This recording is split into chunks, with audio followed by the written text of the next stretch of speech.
পয়লা বৈশাখ মানেই আমাদের বাঙালির কাছে নতুন বছরের শুরু।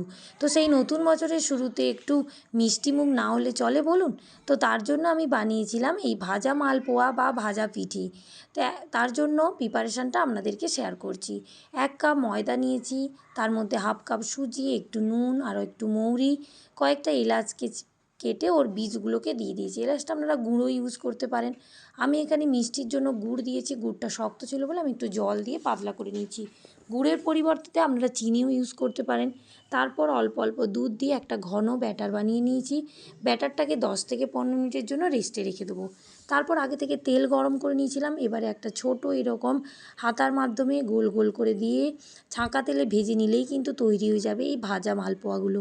খেতে কিন্তু সত্যিই অসাধারণ লাগে, আর গরম গরম অনেকগুলোই খাওয়া হয়ে যায়। ভিডিও পছন্দ হলে অবশ্যই একটা লাইক কমেন্ট করবেন, আর আমার পেজটাকে ফলো করে পাশে থাকবেন। টাটা সবাই।